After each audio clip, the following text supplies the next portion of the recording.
বোনটাকে আমার 3 ভাই মিলে রেপ করছে। যখন ছোট ছিলাম তখন তো আর সবকিছু নাই, কিন্তু যখন বড় হয়েছি ছোটবেলার কথাগুলি আর কি তখন মানে বেশ মনে পড়ছে এবং কষ্টও দিচ্ছে। ছোটবেলা থেকে আমরা শুরু করি, আপনার যতটুকু মনে আছে কোনো সমস্যা নেই? তো আমার এখনো মনে আছে, মানে আমার জ্ঞান হওয়ার পরে থেকে আমার আব্বার অবস্থা সবসময় সচ্ছলই দেখছি। সচ্ছল মানে কি? সচ্ছল মানে আমাদের টাকা পয়সার কখনো কোনো অভাব ছিল না, নিজেদের বাড়িও ছিল, এখনো আছে, মানে দারিদ্রতা দেখি নাই কখনো। ঢাকা শহরে বাড়ি? হ্যাঁ, আমাদের 4টা বাড়ি ছিল। ঢাকা শহরে 4টা বাড়ি ছিল, এখন একটা আছে। আমার আব্বার আবার ওই যে মানে বিক্রি করার একটা ছিল আর কি। এই বাড়িগুলো উনি কি পৈতৃক সম্পত্তি হিসেবে পেয়েছিলেন নাকি নিজে থেকে করেছিলেন? নিজে এগুলি করছেন। আচ্ছা, নিজে পরিশ্রম দ্বারাই করছেন আর কি। ওই জায়গা জমির ব্যবসা করতো কয়েক বন্ধু মিলে, তারপর সেটা আবার চড়া দামে বিক্রি করতো ওনারা। প্রথমে অল্প দামে কিনতো, পরে আবার চড়া দামে বিক্রি করতো, এইভাবেই আর কি। আচ্ছা। তারপর আমরা 5 ভাই 3 বোন, আমি হচ্ছে 7 নাম্বার, আমার ছোট একটা বোন আছে। আমরা 2 বোন মানে স্কুলে পড়ি একসাথে। তো আমার বোনটা তখন থেকেই আমরা পিঠাপিঠি, 1 বছরের ছোট বড়, কিন্তু আমার বোনটাকে দেখলে এটা মনে হতো না। আমার বোনটাকে আর কি বেশ বড় মনে হতো। তো ওকে বড় মনে হওয়ার পেছনে কারণটা কি? মানে ও মানে মোটা হয়ে গেছিল অনেক ছোটবেলাতে। শরীরে কোনো সমস্যা ছিল? অন্য কোনো সমস্যা? ওর হরমোনের সমস্যা ছিল, এটা তার তখন আমরা বুঝতাম না। আর আমার ফ্যামিলি কখনো ডাক্তারও দেখায় নাই, কিন্তু ওর সাথে আমার মানে বোঝা যেত না যে আমাদের 2 জন এত মানে কাছাকাছি যে বয়স, তো অনেক ছোট বড় আর কি। ওকে বড় মনে হতো, আপনাকে ছোট মনে হতো? ওকে অনেক বড় মনে হতো। তারপর আমরা স্কুলে যাইতাম, আমার বাবা টাকার অভাব নাই, কিন্তু আমাদের কখনো ব্যাগই কিনা দেয় নাই। আমরা ব্যাগ ছাড়া বই নিতাম হাতে করে। আপনাদেরকে বই মানে কিনে দিত না? বই মানে স্কুলে তো পড়ি, প্রাইমারি স্কুলে, কিন্তু ব্যাগ যে নিব, বইটা যে নিব, ব্যাগ, সেই ব্যাগ আমাদের কিনা দেয় নাই, আমরা হাতে করে ব্যাগ নিতাম। কারণ আপনার সব সন্তানের প্রতি কি একই রকম আচরণ করতো নাকি? না, আমার ভাইদেরকে অন্যভাবে দেখতাম। আমার ভাইরা তো তখন অনেক বড়, কিন্তু এটা মানে শুরু এই যে বুঝি যে আর কি। আর একসাথে খাওয়াইতে গেলে সবসময় আব্বা মা ছেলেদেরকে পাশে রেখে বসায় খাওয়াইতো, আমরা বসলে আমাদের 2 বোনকে উঠাই দিত। কেন? আপনারা কখনো জিজ্ঞেস করতেন না যে কেন? হ্যাঁ, জিজ্ঞেস করতাম। কি বলতো? কোনো কিছু বলতো না, যে হিংসা করো কেন আমার ছেলেদের সাথে, এটা বলতো মাঝে মাঝে। তারপরে দেখতাম আমরা। আপনার ভাইরা কোনো প্রতিবাদ করতো না যে না বসে থাকো? কখনোই না, এটা তো মানে বাবা মার মতোই ওনারা। তারপর মানুষ টিফিন নিত, আমরা সেই সকালবেলা 2টা বোন যাইতাম।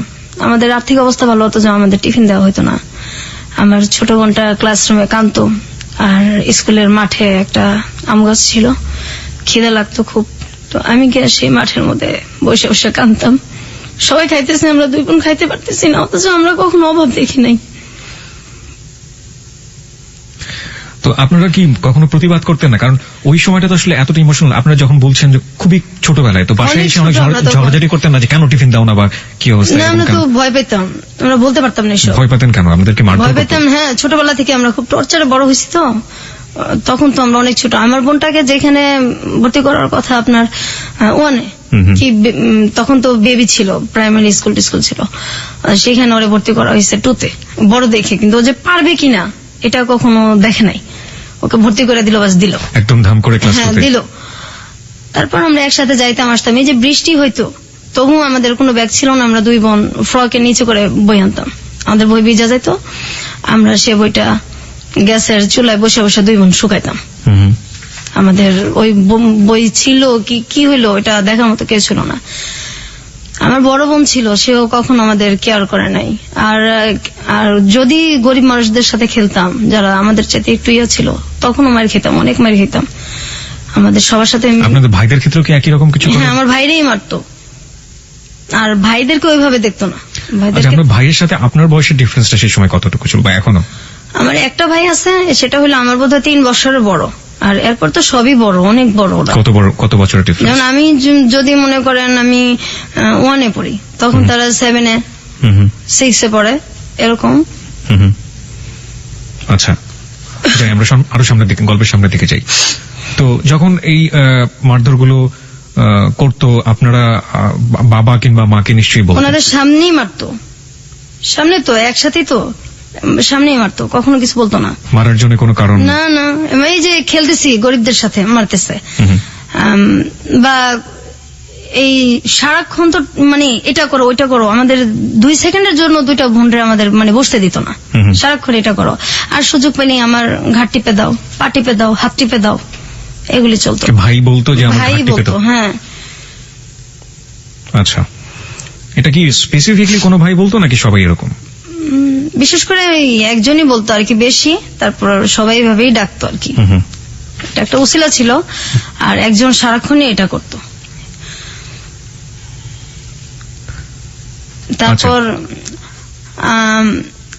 আমি যখন ক্লাস 2-তে পড়ি,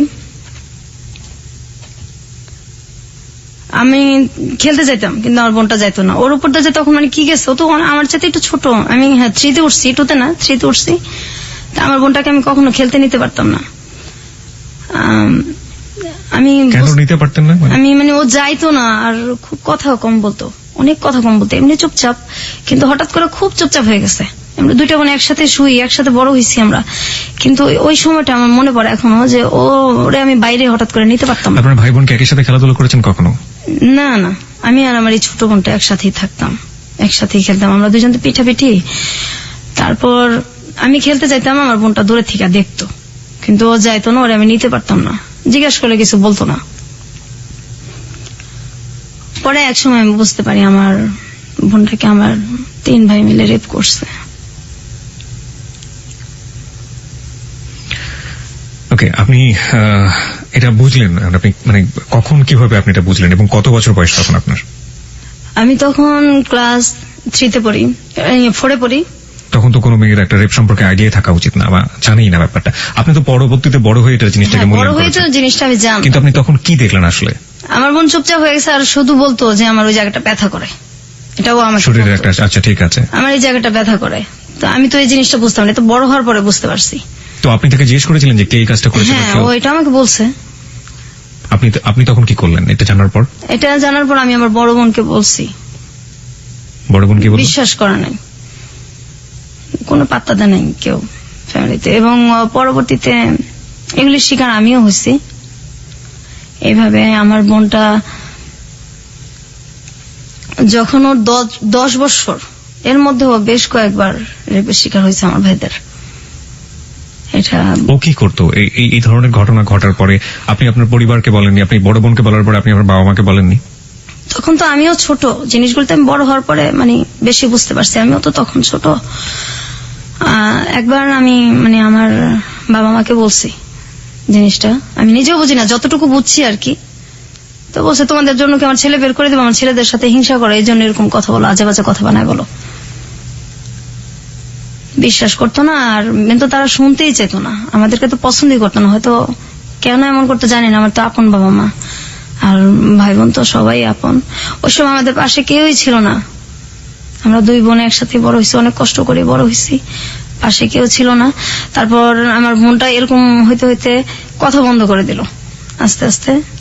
একদমই যখন কথা বন্ধ করে দিত তখন বন্ধই থাকতো কথা। কতদিন বন্ধ থাকতো? 2 মাস 3 মাস বন্ধ থাকতো কথা। অনেক মারলেও কথা বলতো না, কারোর সাথে কথা বলতো না, কারোর সাথে কথা বলতো না। আবার যখন বলতো তখন হয়তো কিছুদিন বলতো, এরপর আবার বন্ধ। তারপর ও হঠাৎ করে বিছনায় প্রস্রাব করতো। এটা ওর একদম আগে ছিল না, তারপর হঠাৎ করে এটা হয়েছে। ওর যে মানে ডাক্তার দেখানো দরকার সেটা কেউ দেখাইতেছে না। তারপর ও চিল্লাচিল্লি করতো, খুব কষ্টে চিল্লাইতো, এগুলি বলতো। সেটার ওকে সাপোর্ট দেওয়ার মতো তো কেউ ছিল না, আর আমিও ছোট। তারপর ওই যে ভিজা কাঁথা এগুলির ওইভাবে উল্টায় রাখতো, আবার ওইটার মধ্যে এসে শুতো। এত শীত। আপনার মা কি করতেন? আমার মা কখনো আমাদের কেয়ার করে নাই। আমরা যদি কষ্ট পাই বলতাম, আমার মা একটাই কথা, আমার ছেলেদের সাথে হিংসা করো, তোমাদেরকে কি ভালোবাসি না, ভালোবাসা কি বড় করতেছি না? এরা কি ভালোবাসা? আপনাদের 2 নজরে দেখতেছেন, আমাদেরকে এত কষ্ট দেন, আমরা কোথায় যাবো? আমাদের তো কেউ নাই। আপনি আমার ভাইদেরকে একভাবে দেখেন, আমাদের 2টা বোনকে একভাবে দেখেন, কিন্তু আমার বড় বোনকে ওনারা এইভাবে বড় করে নাই। আমার বড় বোনকে ওনারা অনেক ভালোবাসা বড় করছে। আমাদের 2 বোনের বেলায় এরকম হয়েছে। তারপর আমার বোনটা যখন ক্লাস 5-এ পড়ে, 5-এ পড়ার পরে একদমই বিছানায়, প্যারালাইজ না, কিন্তু বিছানার মধ্যে গোসলও করতে পারে না, হাঁটতেও পারে না, নিজে হাতে খাইতেও পারে না, এখনো ওকে আমার বড় ভাবি খাওয়ায় দেয়, গোসল করায় দেয়। আর তখন আমার বড় ভাবিটা তখন এরকম ছিল না, পরে আস্তে আস্তে মানে আমার মায়ের চাইতে বেশি ভালোবাসে। আমরা মেন ট্রিটমেন্টে যায়নি যে সময়টা এরকম হলো? না, আপনার পরিবার ট্রিটমেন্টে যায়নি? না, কখনোই না। কোনো ধরনের ট্রিটমেন্ট করে না, কখনোই করে নাই। তো ও তো অসুস্থ হয়ে পড়লো 93 সালে। This track was downloaded from FusionBD.com. 93 সালে একদমই বিছানায় পড়ে গেল। তখন ওর বয়স কত? তখন ওর মনে হয় কত হবে, 93 ও ক্লাস 5 এ পড়ে। আচ্ছা, বয়সটা ওটাই কি ওর শেষ পড়া ছিল? পরের পড়াশোনা করতে না, হয়? এরপর তো একদম বিছনায়। আচ্ছা, একদম নিজে খাইতে পারে না, নিজে গোসল করতে পারে না, বিছানা থেকে ওরে ধইরা উঠাইতে হয়। কিন্তু ওর ভিতরে তো এই কষ্টগুলির কারণে ও আর কি এরকম হয়ে গেছে। তার মধ্যে ওর প্রচন্ড মোটা হয়ে গেছে। তো একবার ডাক্তার দেখানো হয়েছে, ডাক্তার বলছে ওর কোন মানে ওর শরীরে হরমোন অনেক বেশি। আর যেটা হলো যে ওর খুব মাথা ব্যথা করতো। ওর যখন মানে কান্নাকাটি করতো তখন আমার বাবা মার কাছে আসতো না, কিন্তু আমাদের পাশের পাশের সব মানুষ চলে আসতো। এত রাত্রে এইভাবে কে কাঁদে, পাশের পাশের অনেক লোকজন চলে আসতো, কিন্তু আমার বাবা মা পাশের রুমে থাকতো, ওনারা কোনোদিন আসতো না, আইসা কখনো পাশে বসতো না। কোন সময়ই আমাদেরকে মানে অসুখ হইলে আমার বাবা মা কখনোই কাছে আসেনি, কিন্তু আমার ভাইদের যদি অসুখ হইতো তারা পাশে যাইতো, ফল নিয়ে বসে বসে খাওয়াইতো। তারপর আমার বোনটা যখন একদম পড়ে যায় অসুস্থ অবস্থায়, তখন আমার এই ভাবি ওরে এই শুরু করে টানা আর কি। আমার ভাবিটা এমন দিন গেছে যে আমার মানে দুধ জাল দিচ্ছে, ছেলেদেরকে খাওয়াইতো, আমার মা বাবা খাইতো, কিন্তু আমাদের দুই বোনকে কখনোই দিত না। এই দুধ যে মানে খাওয়াটা, আমাদের বাসায় সবসময় দুধ রাখতো, আমার ভাবি আমাদেরকে খাওয়াইবেন। আমরা ভাবির কাছ থেকে এটা শিখি। আর মায়ের ভালোবাসাটা আমার বড় ভাবেই দিছে আমাদেরকে। পরবর্তীতে আমার সেজ ভাবি আসছে, উনিও এখন আমাদের আদর করে। কিন্তু আমার বোনটা এখন অসুস্থ। আমার বাবা আমার বোনটার কখনোই চিকিৎসার কথা বলে খুব রাগারাগি করে। একবার কিভাবে যেন অনেক ঝগড়ার পর আমার বোনটাকে ডাক্তার দেখানো হয়েছে। তো ওই যে ডাক্তার উনি বললো যে হরমোন বেশি, এটা ট্রিটমেন্ট আমি করব। আর ওর সিটি স্ক্যান করা হয়েছে, ওর মাথায় কোনো সমস্যা নাই। ওর মেন হলো তোমার মানসিক ডাক্তার দেখাতে হবে। এটা দেখাইলে তারপর ধীরে ধীরে যদি ঠিক হয়, এর মধ্যে এছাড়া ওর কোনো আর ইয়া নাই। তো চিকিৎসাটা মনে হয় 2-3 বছর চলছে। তারপর আমার এক ভাই বলছে না, ওকে পাগল নাকি, ওর মানসিক ডাক্তার দেখানো লাগবে। তারপর এই কথা বলার পর ওর চিকিৎসা বন্ধ হয়ে গেছে। আমার আব্বা ওকে আর কোনোদিন ডাক্তার দেখা নাই।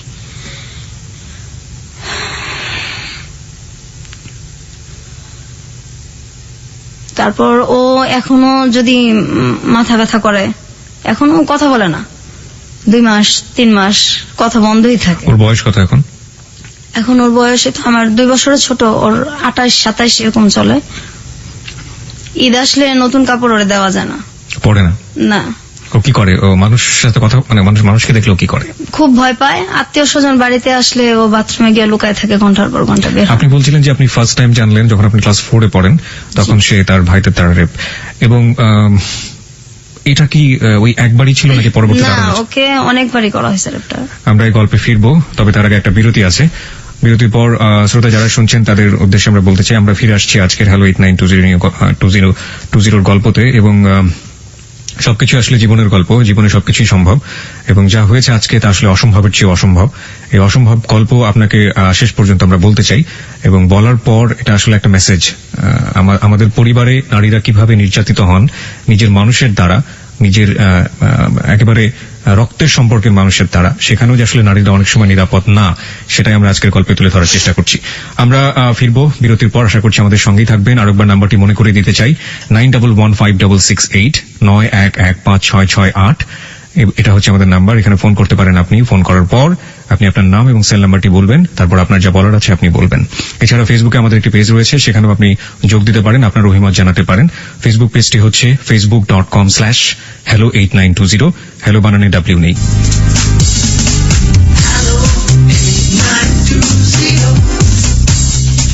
সংবাদের আগে আমরা ছোট করে আবারও ফিরেছি এবং একটু পরেই সংবাদ রয়েছে। আমার মনে হয় যে আপনি বোধহয় একটু নার্ভাস ফিল করছেন বিথি। আসলে কি একটু নার্ভাস? শরীরটাও আপনার তেমন একটা ভালো না, আপনি বোধহয় একটু নার্ভাস ফিল করছেন। নার্ভাস ফিল করার আসলে কিছু নেই। আমরা মনে করি সবচাইতে জীবনে ঘটে যাওয়া ঘটনাগুলো, আপনি আজকে বয়স যদি আমি ভুল করে না থাকি, যেহেতু আপনার বোনের চেয়ে 2 বছরের বড়, 30-এর কাছাকাছি আপনার বয়স, 30 বছর ধরে আপনি যে কষ্টটা বয়ে চলেছেন এবং সেই কষ্টগুলো আজকে আপনি আমাদের এবিসি লাখো শ্রোতার কাছে ভাগাভাগি করতে এসেছেন, নিশ্চয়ই আপনার একটি উদ্দেশ্য আছে, সেটা আমরা অনুষ্ঠানের শেষের দিকে জানবো। এবং এই যে এত কষ্ট করে বুকের মধ্যে লালন করে চলেছেন, এবং এমন কষ্ট যেটা আসলে কার কাছে গিয়ে আপনি আপিল করবেন, কার বিরুদ্ধে আপনি আপিল করবেন? আপনার অনুভূতিগুলো কি ঠিক এরকম না যে ভাইয়েদের কাছ থেকে? আপনি আপনার বোনের কথা বলছিলেন, আপনার নিজের ক্ষেত্রেও কি এরকম ঘটেছে? অবশ্যই। একই বয়সে আপনার ক্ষেত্রে এরকম ঘটেছে? হ্যাঁ, আমার একই বয়স হয়েছে, আবার আমার পরেও হয়েছে, কিন্তু পরে ওর হয় নাই আর কি। তো আমি যখন 2তে পড়ি, তখন আমার ভাই একটা আমাকে ডাক দিয়ে বলতেছে যে এই ঘরে আসো, ওই এক গ্লাস পানি দিয়ে যাও। তো ছোটবেলা থেকেই খুব ভয় পাইতাম। কোন ভাই আপনার? এটা আমার সেজো ভাই। একজনই? একজন আর কি। ডাক দিতেছে, তো আমি গেছি পানি নিতে। তারপর এটা তো আসলে তখন বুঝি নাই, বড় হয়ে বুঝতে পারছি। তখন ক্লাস 2তে পড়েন? 2তে পড়ি। তারপর আমি পানি দিতে যাওয়ার পর আমার ভাই আর কি দরজা আটকায় দেয়, জানলা আটকায় দেয়, আমার মুখ চাপা ধরে, এবং তার ধারে আমি রেপ হই আর কি। তো এটা আমি বাসায় জানাইছি, ওই সেম কথাই। কোনো ব্যবস্থা নেওয়া হতো না বাবা মার কাছ থেকে? এটা ছেলেদেরকে জিজ্ঞাসা করা হতো না, উল্টা আমাদেরই ধমকানো হতো। আপনার ভাইয়ের বয়স তখন কত ছিল? আমার ভাইটা একদম যদি কমও হয় 7-8 তো পড়ে। আচ্ছা, 7-6। মানসিকভাবে অসুস্থ ছিল কি আপনার? না, কখনোই না, ওরকম কোনো সিমটমই তাদের নাই। এমনি পাড়ার লোকজন, আপনারা যে পাড়ায় বসবাস করতেন, তারা আপনার ভাইদেরকে কিভাবে চিনতো, মানে কেমন মানুষ হিসেবে চিনতো? আসলে আমাদেরকে তো বাহিরে কম যাইতে দিত, খেলতেও কম দিত। আপনাদের দুই বোনকেই? হ্যাঁ, খেলতেও কম দিত, বাইরে যাইতে দিত কম। তারপর আমি যখন এরকম হয়েছি, হওয়ার পরে আমি কিছুদিন স্কুল যেতে পারি নাই। তো আমি খুব কান্নাকাটি করতেছি, মানে আমি কি বলবো, কাকে বলবো? তা আমি বাসাতে বলছি, এই কথা শুনছি, স্কুল যাইতে পারি নাই। এই যে যাই নাই, এর জন্য অনেক মারধর করা হয়েছে আমার। আমি স্কুল কেন যাই নাই? আমাদের যদি একটু খারাপ লাগতো, আমরা স্কুল বন্ধ দিতে পারতাম না। তারপর আমার বোন যদি পড়তে না চাইতো, যে একদিন খারাপ লাগতেছে, পড়তে পারতেছে না, ওরে মানে ফ্ল্যাটের ওই মাথা থেকে একদম এই মাথা পর্যন্ত আমাদের মানে পড়ার ঘরটা চুলের টাইনা তারপর হেঁচড়ে নিয়ে আসা হয়েছে। কে করতো এটা? এটা আমার মেজভাই করতো, এটা আমাদের স্যারের সামনেই করতো। আচ্ছা, আমরা গল্পের বাকিগুলো শুনতে চাই সংবাদের পর। রাত 12টার সংবাদের পর আমরা আসলে এই গল্পের শাখা প্রশাখা সবগুলোই জানার চেষ্টা করবো। আশা করছি আমাদের সঙ্গেই থাকবেন। সংবাদ পর্যন্ত অপেক্ষা করুন, তারপরে গল্পের মূল জায়গাগুলোতে আমরা যাব। হ্যালো 8920, আপনি শুনছেন এবিসি রেডিও FM 90.2। আশা করছি সাথেই থাকবেন।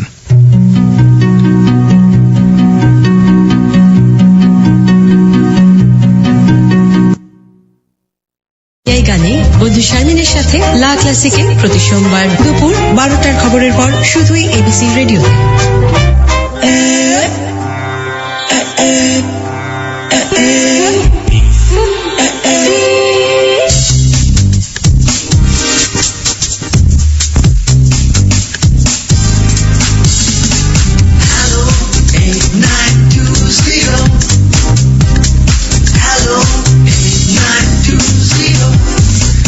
আরো একবার স্বাগত হ্যালো 8920-তে। সংবাদের পর আমরা ফিরে এসেছি আমাদের অতিথি নিয়ে। আজকে আমাদের সঙ্গে আছেন বিথি। তার ছদ্মনাম বলবো আমরা আসলে গল্পের প্রয়োজনে ব্যবহার করছি, তিনি তার নিজের নামটাকে গোপন করেছেন। এবং আমরা আরো একবার বলে নিতে চাই, আজকের এই গল্পটি একটি বাস্তব গল্প, জীবনে ঘটে যাওয়া গল্প।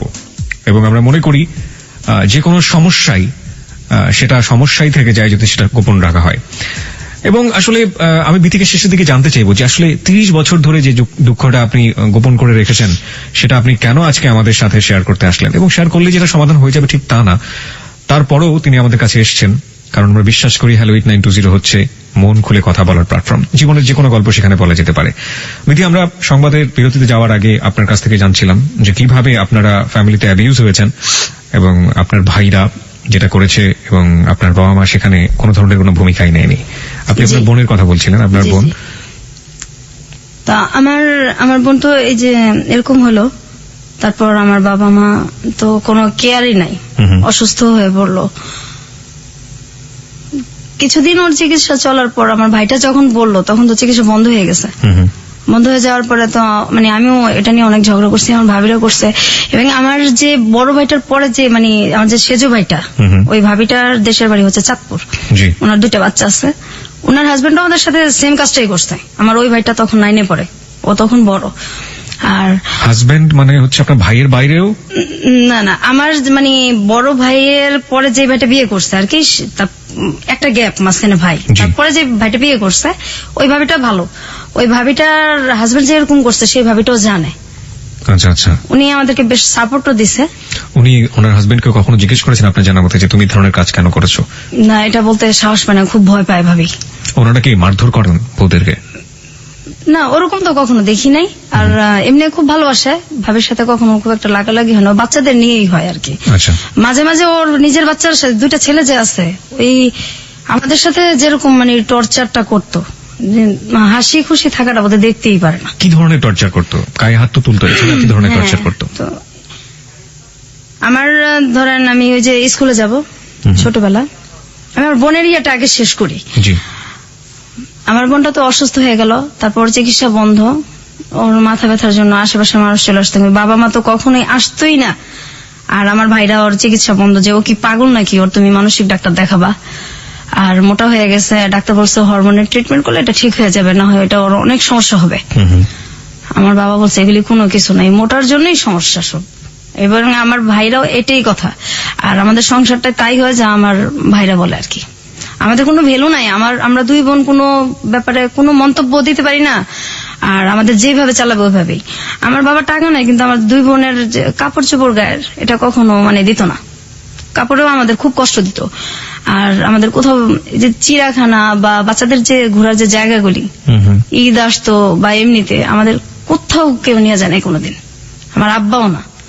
আমরা এগুলি ছোটবেলা দেখি নাই চোখে, কখনোই না। ঢাকা থেকে এগুলি আমরা কখনোই দেখি নাই।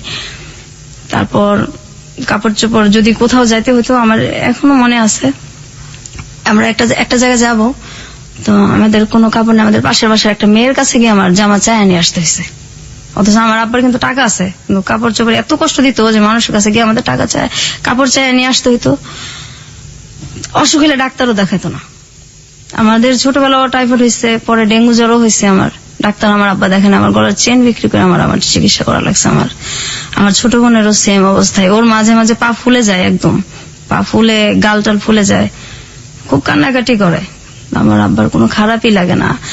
আর আমার কিন্তু একটু বাইরের মহিলাদের প্রতিও আছে, দুর্বলতা আছে, আসা যাওয়াও আছে। আমরা যখন খুব ছোট, আমার মা আর আব্বা দুজনেই কিন্তু মানে মুরিদ হয়েছিল।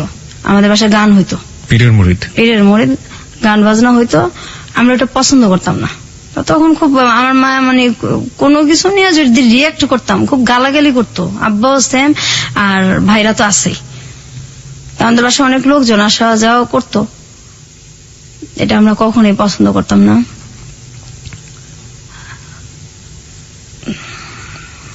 খুব বেশি ইমোশনাল হয়ে গেলে আপনি গল্পের সামনের দিকে যেতে পারবেন, এবং আমি যতদূর জানি যে আপনি শারীরিকভাবে অসুস্থ, সুতরাং আমার মনে হয় একটু কন্ট্রোল করে আপনাকে বলতে হবে। আমি আর আমার ছোট বোন, আমার বোনটা যখন 6-এ পড়ার বয়স, ওর তো 5-এ পড়া আর যাইতে পারলো না, একদম অফ। এর মাঝে তো আমি আগেই বলছি যে আমিও রেপ হয়েছি। তারপর আমি যখন, আমার বোনটা অসুস্থ শুয়ে আছে, আমার মাকে আর কি একটা ছেলে ধর্মের মা ডাকে, তো উনি আমাদের বাসায় আসে অনেক রাত্রে। আমাদের বাড়িটা ছিল অর্ধেক দোতলা অর্ধেক একতলা। আমি আর আমার বোনটা যে রুমে শুইতাম তার পাশে আমার আব্বা আম্মার রুম ছিল, তারপরে ছিল বাথরুমটা। তো ওই লোকটা রাত্রে মানে আসে আমাদের বাসায়, আসার পরে আমার আব্বা আর মা আমার ভাইদের সাথে ওরা শুইতে না দিয়ে, আমাদের কিন্তু জায়গা আছে, ড্রয়িং রুম আছে, আমাদের রুমে পাঠিয়ে দিছে আমাদের সাথে শোয়ার জন্য। তো আমি ওইটা গিয়া বলছি যে আমাদের এত জায়গা আছে, উনি আমাদের সাথে কেন শোবে? তখন বলছে ওইখানে শুলে সমস্যা কি, তোমার ভাই না? ভাই বলে কিছু না, ভাই শব্দ তো ঘৃণা করি ছোটবেলা থেকেই, ভাই নামটাই ঘৃণা করি আমরা, ভাই আবার কি, ভাই বলে কিছু নাই। তারপর ওই লোকরা আমাদের সাথে শোবে। পরে আমরা কি করবো, আমরা 2 বোন সারা রাত একসাথে না ঘুমায় বসে আছি, আর ওই লোকটা আমাদের বিছানার মধ্যে শুয়ে আছে।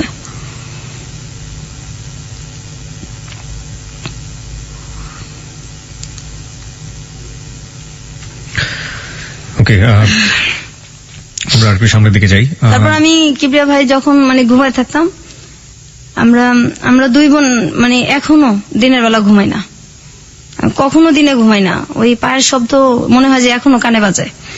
যখন ঘুমায় থাকতাম আমার ভাইরা ঘুমন্ত অবস্থায় এসে গায়ে হাত দিত। আমার ওই ভাইটা তখন 9-10 পড়ে, আমি তখন ক্লাস 6 কি 5 পড়ি। ঘুমন্ত অবস্থায় এসে গায়ে হাত দিত, চিল্লাচিল্লি করতাম, কান্নাকাটি করতাম। পাশে আমার মা আছে, আমার আব্বাও আছে, মনে হয় যে শুনেই নাই, কিছুই শুনে নাই। ভয়ে কখনো শুইতামই না, মানে রাতটা। আর মাঝখানে আমাদের যে দরজাটা ছিল এটা মানে আটকানো যেত না, এটা আমার আব্বা কখনো ঠিক করে দিত না। তাহলে হয়তো আমরা ওই বয়সটা একটু সেফ থাকতে পারতাম আর কি। কখনো ঠিক করে দিত না, কিন্তু ছেলেদের যদি কোনো সমস্যা হতো সেটা সাথে সাথে ঠিক হয়ে যেত। এটা এখনো হয়, ছেলেদের সব সমস্যার সমাধান সাথে সাথেই করা লাগবে। আমাদের কোনো সমস্যার মানে কোনো সমস্যাই নেই তাদের কাছে। ঈদ আসলে আমার আব্বা মা আমার ভাইদেরকে ডাক দিয়ে তাদের পাশে বসে খাওয়ায় না। আমরা যদি দুই বোন পাশে গিয়ে বসি, আমাদের উঠায় দেয়, তুমি ওঠো, ও এখানে বসবো, ও এখানে বসবো। আমার ভাইদের কথা বলে, কিন্তু আমাদেরকে বসতে দেয় না। আমাদেরকে তখন কষ্ট হয় না।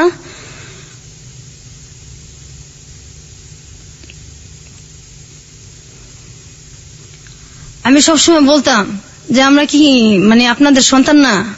আর আমরা দুই বোন খুব মানে তখন থেকেই কল্পনা প্রবণ হয়ে পড়ি যে কত মানুষ যায় রাস্তা দিয়া, যদি ওই লোকটা এসে বলতো যে আমি তোমাদের বাবা, তোমাদের রাস্তায় ফালাই গেছি, তো তোমরা হারাই গেছিলা, ওরা তোমাদের পাইছে। আমরা সবসময় এই জিনিসটা ভাবতাম, যদি কেউ এরকম আসতো।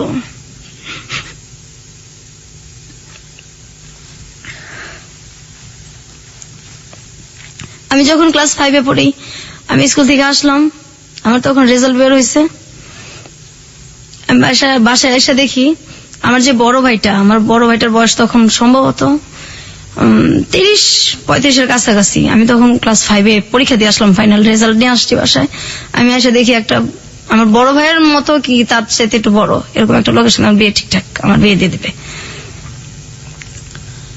মানে আমি তো খুব কান্নাকাটি করতেছি, আমার ছোট বোন, আমি অনেক কান্নাকাটি করতেছি। আমার দুইটা মামাতো ভাই, ওরা বলতে সেটা কেমন কথা, এত বয়স্ক লোকের সাথে আর ও পড়ে, কিসের অভাবটা কি যে ওরে বিয়ে দিয়ে দিবে।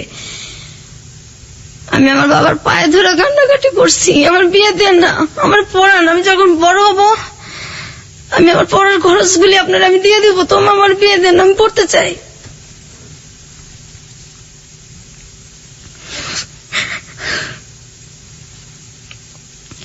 আমার ছোট বোনরা বলতো আমার তো চিকিৎসা করেন না, ওরে পড়ান, ওরে দেখেন। আমার ভাবিরাও বলতো, আমার বড় ভাবিটাও বলতো। আমার আব্বা মা কারো কথা শুনতো না। তারপর ওই বিয়েটা আমার মামাতো ভাই, আমি, আমার ছোট বোন, আমরা মিলা এটারে মানে ওই লোকটাকে বাড়ি থেকে তাড়াই আর কি, অনেক অপমান করে যতটুকু ওই বয়সে কুলাইছে। আর এই জন্য আমার যে ভাইটা বেশি টর্চার আমাদেরকে করছে, ওই ভাইটা আমাদেরকে অনেক মারছে ওদিন রাত্রে। আমরা আমি স্কুলেও 4-5 দিন যাইতে পারি নাই, আমার এত জ্বর আসছে। কেন আমি এটা কেন করলাম? বিয়ে দিলে দিবে, আমি এটা বলার কে?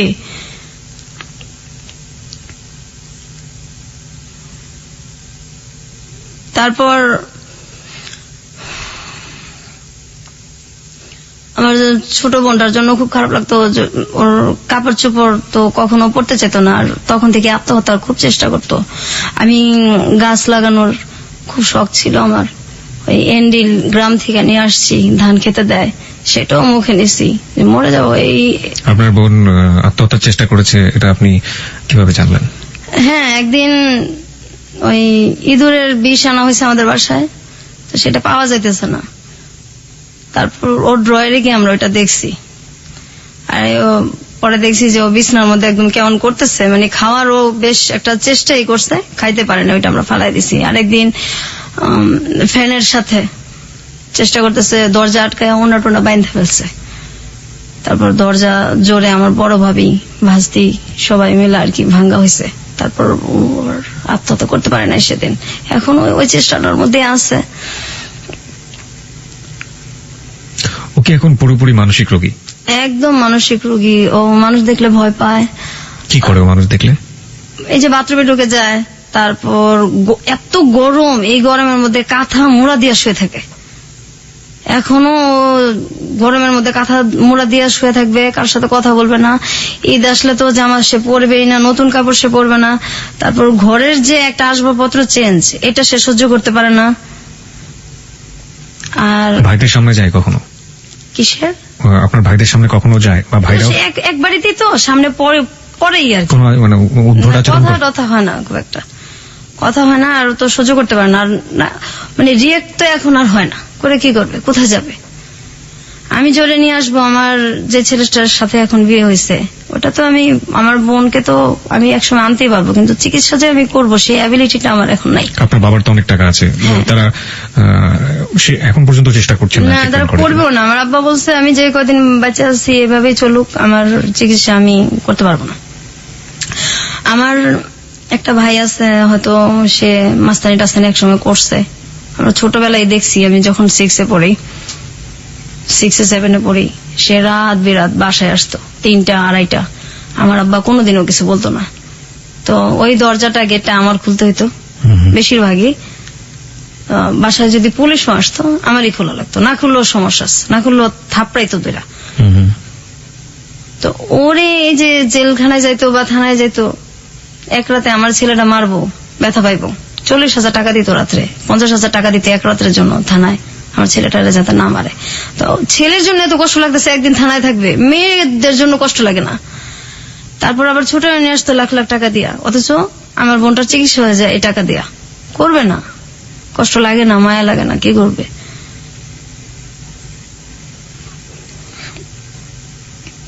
আমার মাও এরকমই ছিল, মা বাবা দুইজনই ছেলেদের প্রতি দুর্বল। আপনি সর্বশেষ এই দুর্ঘটনার শিকার হয়েছেন কত বছর আমি বয়সে? তখন ক্লাস 8-এ পড়ি। ক্লাস 8 পর্যন্ত আপনাকে এই দুর্ঘটনা সহ্য করতে হয়েছে। আপনার মা তখন বেঁচে ছিলেন? হ্যাঁ, আমার মা মারা গেছে যে 4 বছর হয়েছে। ক্লাস 8-এ যখন আপনার লাস্ট এই ঘটনাটা ঘটলো, আপনি আপনার মাকে বলেছিলেন? হ্যাঁ, বলছি। মা কি বলেছিল? তুমি মিথ্যা কথা বলো, সারা জীবন আমার এই ছেলে গুণ আমি এসব বদনাম করো, ওকে বেশি ভালোবাসি, সহ্য করতে পারো না, এগুলো কি বলো?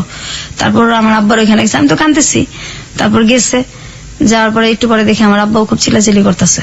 কি আমি কি 2 মেয়ের জন্য কি এসব কথা কয়? আমার 2 মেয়ের জন্য কি আমি আমার ছেলেদেরকে বাসা থেকে বাইর করে দিব নাকি? আপনার বাড়ির আশেপাশের লোকজন জানতো না এই ধরনের ঘটনাগুলো ঘটে? না। আপনার কখনো মনে হয়নি আপনি পুলিশে যাবেন, পুলিশে গিয়ে বলবেন? হ্যাঁ, এরকম মনে হইতো, কিন্তু যখন মনে হইতো যে বললাম ঠিক আছে ধরে নিল, বের হয়ে আমাকে যখন কিছু করবে, তখন আমি কোথায় যাব? আমার তো যাওয়ার জায়গা নেই, আমি যাব কোথায়? আমার বাবা মাই তো আমার নাই, তো আমি এখানে কোথায় যাব? কোনো জায়গায় তো নেই যাওয়ার। তারা মাঝে মাঝে বলতাম আমাদেরকে মাইরে ফেলেন বিষ খাওয়া। ধরেন আমি রেডি হইতেছি স্কুলে যাব, ওই সময় আমার ভাইটাকে বলতেছে, ম্যাক্সিমামই কি করতো আমাদেরকে, যেগুলো আমরা ছবিতে দেখি, ওই আমার হাত টিপা দাও, পাও টিপা দাও, মাথাটা টিপা দাও। তো যাইতে চাইতাম না। আমার মাই বলতো, এই ডাক্তারছে যাস নাকে, বড় ভাইটাকে যাস নাকে, যাইতে চাইতাম না। তখন রাগারাগ করতাম, কিন্তু লাভ হইতো না, মারি খেতাম, অনেক ভয়ে চলে যেতাম। তারপরে একদিন এরকম হয়েছে, স্কুলে যাব, ওই সময় আমার ভাই, আমি ড্রেস পরা আর মাত্র 8 ঘন্টা আছে আমার স্কুলের সময়, তখন ডাক দিয়ে বলতেছে হাত পাত। তো আমি হাত পাইতে দাঁড়াই আছি। তারপর আমার ভাই কমলা খাইতেছে আর খোসাগুলি আমার হাতে দিতেছে। আমি তো দাঁড়াই দিয়েছি যে দেরি হইলে ওদিকে ম্যাডামের মারি খাবো স্কুলে, আর কিছু বলতেও পারতেছি না। এটা আমার মা তখন পাশেই, আমার ভাইয়ের পাশেই আমার মা খাটে বসে আছে। আমি বলতেছি আমি কি স্কুলে যাবো না? আমার হাতের মধ্যে আপনি কমলার খোসা রাখতেছেন, আমি স্কুলে যাবো, আমার স্কুলের সময় যাইতেছে গা। ঠাস ঠাস করে আমার গালের মধ্যে জ্বর দিছে। এই বড় ভাইয়ের উপরে কথা কস, তোর দাঁড়ায় থাকতে বলছি, তুই দাঁড়ায় থাকবি, এত কথা কস কি লিগা? তখন ম্যাডাম কি করবো না করবো। তারপর সেদিন রাত্রে আমার মা মাজারে গেছে, আমার বড় ভাবি তাদের রুমে শুইতো দোতলায়, আর নিচে আমরা শুইতাম। ওদিন আমার ভাইটা আমাকে ঘুমন্ত অবস্থায় ধর্ষণ করে আর কি, রেপ করে। তো এটা পরের দিন জানানো হয়েছে। ওই একই অবস্থা, কোন রিয়াকশন নাই। কোথায় যাব? আমাদের তো কোনো যাওয়ার জায়গা নাই, সহ্য করেই থাকতে হয়েছে, বাঁচতে হয়েছে। আপনার বোনের ক্ষেত্রে এই ধরনের ঘটনা, আপনার ক্ষেত্রে সর্বশেষ ঘটেছে ক্লাস 8 অবস্থায়, আপনার বোনের ক্ষেত্রেও কি না? আমার বোন যখন ওই যে 5-4 পর্যন্ত, তারপর তো একদম বিছনায় পড়ে গেল। এরপর আমরা একটু বড় হইলাম, একসাথে থাকি। আমার বড় ভাবিটাও তখন একটু ইয়ে হয়েছে, আমরা আবার এরকম হয়েছে যে আমরা তো নিচতলা আর দোতলা এরকম ছিল, স্কুল থেকে আসছি কাপড় চেঞ্জ করব, তো কাপড় চেঞ্জ করতেছি, হঠাৎ দেখি যে ঘরের পিছনে কে দাঁড়ায় আছে। তো প্রথম ভাবছি হয়তো মানুষ, কিন্তু আমাদের তো এটা তো পুরো বাউন্ডারি দেওয়া, অন্য মানুষ আসবে কোত্থেকে। তো হঠাৎ করে তার মানুষ ঘরের পিছনে তাকায় না, পরে খেয়াল করে দেখি হ্যাঁ আমার ভাই। এরকম অবস্থা, তো কাপড় চেঞ্জ করাটাও সমস্যা হয়ে গেছে। আইসা স্কুল থেকে সব জানলা আটকা, দরজা আটকায় তারপর কাপড় চেঞ্জ করতে হইতো, অথবা বাথরুমে গিয়ে চেঞ্জ করে হইতো। আর ভয়ে তো দিনে কখনোই শুইতাম না, দিনে শুইলেও সমস্যা আছে। এই ধরেন বৃষ্টি হইতেছে অনেক একদিন, তখন আমি ক্লাস 7 পড়ি, তো বৃষ্টিতে ভিজে আসছি, আইসা খুব ক্লান্ত, ভয়ে কখনো শুই না। ওদিন কিভাবে জানি একটু মানে ঘুমায় গেছি, হঠাৎ করে ঘুমের মধ্যে দেখি যে আমার ভাই মানে সবসময় ঘুমের মধ্যে গায়ে হাত দিত আমাদের। তো হঠাৎ করে আমার ভাই গায়ে হাত দিছে, আমি তো মানে ঘুমের মধ্যে চিল্লাইতেছি, সহ্য কত করব, কোথায় যাব, চিল্লাচিল্লি করতেছি। আমার মা দৌড়াইয়া রান্না করতে আসছে, কি হয়েছে বললাম, দেখেন এইভাবে বাচ্চা যায়, এগুলি কি আমাদেরকে মাইরা ফেলেন, না হয় আমাদেরকে কিছু একটা করেন, এইভাবে কিভাবে থাকবো। তো আমার আম্মা যে তরকারি নাড়ানাড়ি করে খুঁড়স, ওইটা নিয়ে আসছে আমাকে মারার জন্য। আমার ভাইটিকে তো কিচ্ছু বলেই নাই, উল্টা আমাকে আসছে মারতে।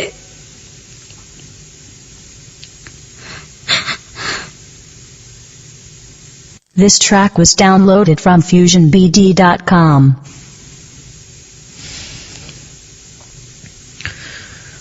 আচ্ছা, আপনার পড়াশোনা কতদূর পর্যন্ত হয়েছে? আমি ইন্টার্ন পরীক্ষা দিচ্ছি, এক সাবজেক্ট খারাপ করছি, পরে আর দেওয়া হয় নাই। আমি এর পর্যন্ত তো গেল, তারপর 9-এ উঠলাম। 9-এ ওঠার পরে আমার ওই সময় থেকেই আমার আব্বা পড়ার খুব কষ্ট দিত, বই দিত না, বই দিলে খাতা দিত না। তারপর অনেকদিন ঘুরাইতো, ম্যাডাম স্যারদেরও মার খেতাম, হইতো না। আর স্যার আমি যখন ক্লাস 6-এ উঠছি তখন পর্যন্ত আমার স্যার, এরপর আর আমাদের স্যার রাখে নাই। যখন আমি 8-এ 9-এ উঠলে তো আর নিজে থেকে পড়া যায় না, অঙ্ক ইংলিশ এগুলি তো লাগেই। তো পড়া না পারলে মারি খেতাম, বাসায়ও মারি খেতাম, আর পড়া না পারলে স্যারদের কাছেও মারি খেতাম। তো যে আমার ক্লাসের যেসব মেয়েদের সাথে সম্পর্ক ছিল, ওদের ভাই ছিল, তো ভাই শব্দটাকেই ঘৃণা করি। যাদের ভাই ছিল ওদের বাসায় আমি কখনো যাইতাম না, আর যাদের দেখতাম ওর বাবা মা বেশি আদর করে ওখানেও যাইতাম না, কখনোই যাইতাম না, ভালো লাগতো না যাইতে, সহ্য হইতো না। তারপর আমার তো স্যার নাই, আমি সবসময় মারি খেতাম। আমি ক্লাস 9-এ আমার অঙ্ক খারাপ হয়েছে, ওই মেয়েদের কাছ থেকে দেখে দেখে ভেবে পরীক্ষা দিছি। অঙ্ক যখন খারাপ হয়েছে তখন আমি বাসায় আসছি, যে ম্যাডাম বলছে গার্জিয়ানদের সিগনেচার নিলে উঠাই দিবে, আমার অন্য সাবজেক্ট গুলি খুব ভালো, তা আমাকে উঠাবে না, গার্জিয়ান সিগনেচার না করলে ম্যাডামও তো উঠাই দিবে না দরখাস্ত। ম্যাডাম বলছে তুমি দরখাস্ত দাও, উঠাই দেবো। তো 5-6 দিন হয়ে গেছে, তারপর ম্যাডাম আমাকে বলতেছে যে সবাই ইয়ে হয়ে গেছে, ভর্তি হয়ে যেতেছে, তো তোমার তো সব মার্ক ভালো, শুধু এটার জন্য তুমি আনলো না তোমার গার্জিয়ানের সিগনেচার দিয়া দরখাস্তটা। পরে বলছি ম্যাডাম আমাকে তো আমার বাসা থেকে বলা হয়েছে যে আমাকে মানে ওঠাবে না, আমাকে এই ক্লাসে রাখবে। তখন ম্যাডাম বলছে কেন, তোমার সবগুলি ইয়া ভালো, আমি যেখানে ক্লাস টিচার হয়ে বলতেছি সেখানে তোমার গার্জিয়ান কি, তো দাও আমি সিগনেচার হয়ে তোমার গার্জিয়ান হয়ে আমি তোমাকে উঠাই দেবো। তারপর ম্যাডাম, আমি তো আর বুঝতে পারি না, আমি খুব খুশি হয়ে আর কি ম্যাডামের সিগনেচার দিয়া তারপর আমাকে উঠায় দেওয়া হয়। তো আমি পরের দিন এসে আমার আব্বাকে বলি আর কি যে আমার নতুন বইটি লাগবে, আমার উঠাই দিছে ম্যাডাম। এই কথাটা শোনার পর আমার যে বেটা বেশি টর্চার করছে আমাদের, ও এসে ঠাস ঠাস করে আমার গালের মধ্যে চড় দিছে, এত পণ্ডিত কেন, আমি উঠাবো না, ম্যাডাম তোরে বলবো কেন, আর ম্যাডাম বললে তুই উঠাবে কেন, তুই কস নাই আমার কথা? হ্যাঁ বলছি তো, আমি উঠবো না কেন, আমার তো সবগুলিতে রেজাল্ট ভালো।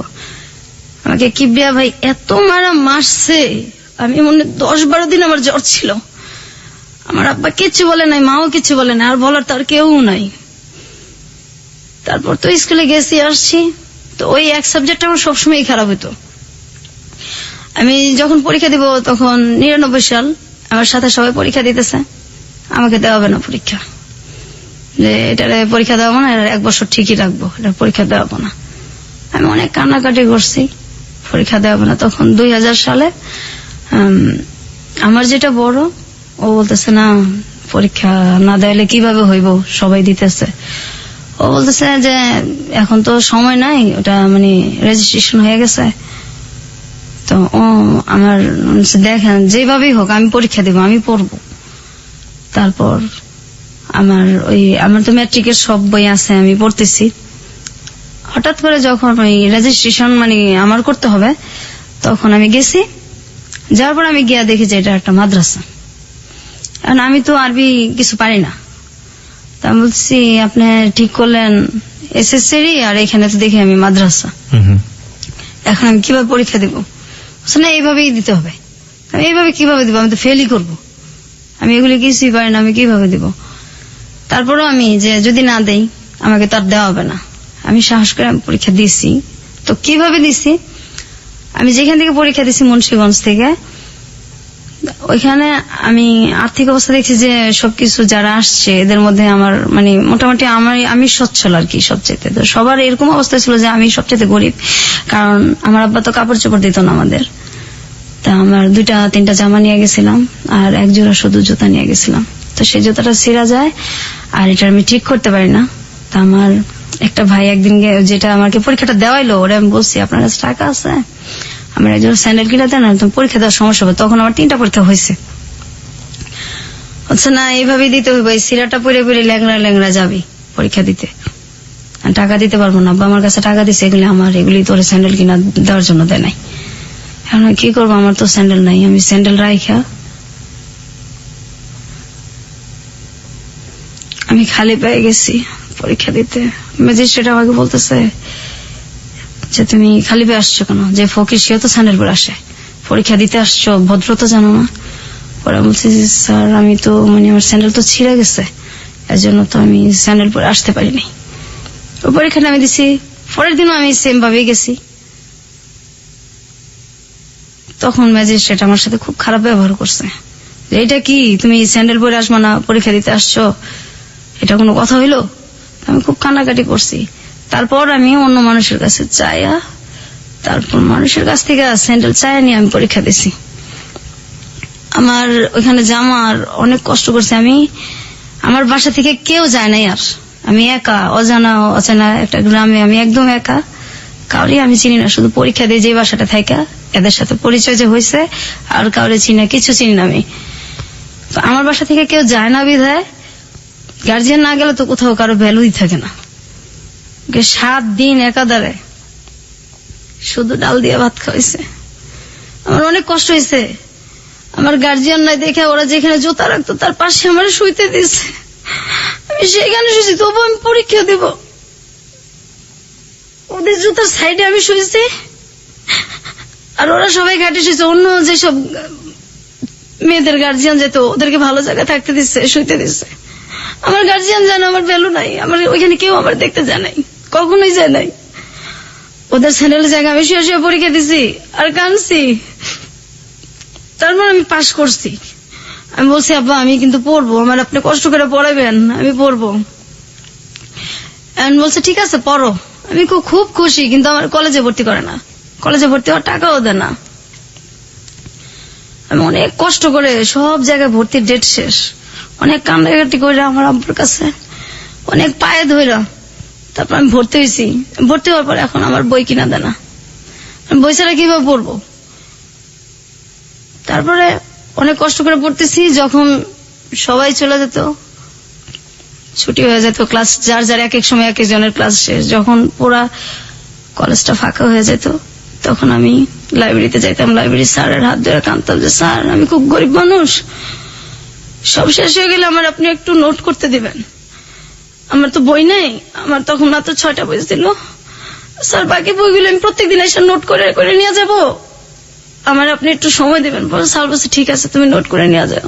সবাই চলে যেত, তারপর আমি সন্ধ্যার সময় বাসায় আসতাম। এই নোট করে করে আমি পরীক্ষা দিছি। আমি একটা সাবজেক্ট খারাপ করছি, আমি অনেক কান্নাকাটি করছি। পরে আমার আর পরীক্ষাই দেওয়া নেই আমার আব্বা।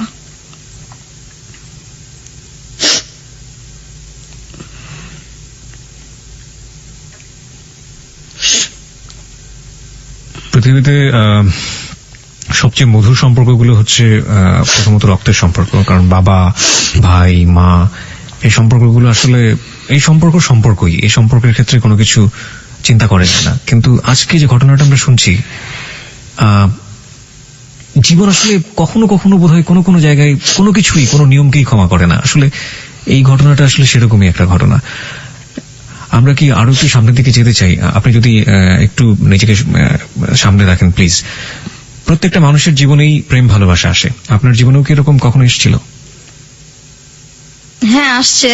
আমি আরেকটু কথা বলে নেই। জি। আমি কিন্তু এই যে বড় হয়েছি, কোথাও বেড়াইতে যেতে পারতাম না। আমার ভাইরা বেড়াতে যেতে দিত না, পিকনিকে যেতে দিত না, আমার আব্বাও এটার কোনো কিছু করতো না। কখনো বেড়াতে যেতে পারতাম না, কোথাও দাওয়াত হলে যেতে পারতাম না। আর প্রেম, আমি যখন ইন্টারমিডিয়েট দিব, কিছু আগে দিয়ে আর কি, আমার মানে প্রতিবেশী এক ছেলের সাথে আমার সম্পর্ক হয়। ওই প্রপোজাল দেয়, সম্পর্ক হয়। হওয়ার পরে আমি মানে শুধু ঠিক করতেছি যে আমি ওকে আমার ফ্যামিলি সম্পর্কে বলবো। জি। তো যখনই বলি তখনই বলে তোমার ফ্যামিলি দিয়ে বা তোমার কোনো অতীত দিয়ে আমার দরকার নাই, আমার ওগুলি দিয়ে কোনো কিছু দরকার নেই। ও তখন অনার্সে পড়ে। আচ্ছা। তা আমি আমার ফ্যামিলিতে জানাবো। ও অনেক গরিব ছিল, মানে আমাদের ফ্যামিলির তুলনায়। এখন আমার ফ্যামিলির ভিতরে কি এটা তো আর ও জানে না। জি। বাইরে থেকে তো মানে বড় লোকই। ও সবসময় বলতো যে আমি তোমার সাথে কোর্ট ম্যারেজ করবো, তোমার ফ্যামিলিতে বললে তো আমাকে বিয়ে দিবে না। পরে আমি বলছি না, আমি রাজি করাবো। তো আমার কিছু কথা আছে, এটা তুমি শোনো, তারপর ভালো লাগলে সম্পর্ক আগায়। বলছে না পরে। তো এই শুনে না যখনই বলতে চাই যে আমার একটু একটু টাচ দেই, কিন্তু ওই যে জিনিসগুলি, ওগুলি সুযোগটা হয় না। আর আমিও মানে বলার যে ইয়াটা মনের, ওইটাও আমি সঞ্চয় ওই তখন সাহসটাও পাই না। যে মানে আমি তো একা, যদি ও চলে যায় তো আমি তো এরপরে তো একদমই একা হয়ে যাব। কত বছরের সম্পর্ক ছিল ওর সাথে? 2 বছর। ওকে। তারপর একটা সময় আমার মানে তখন এই আমার আব্বা তো মানে পড়াবেও না, বিয়েও দিবে না। তারপর ওরে আমি মানে ওই সময়টায় ওর সাথে যখন আমার সম্পর্কটা প্রায় 2 বছর কাছাকাছি, ওরও মানে অনার্স শেষ হয়ে আসছে, শেষই পরীক্ষা দিচ্ছে অনার্স, তখন ওকে আমি বলছি যে তোর সাথে কিছু কথা আছে, আজকে আমার কথা শুনতেই হবে।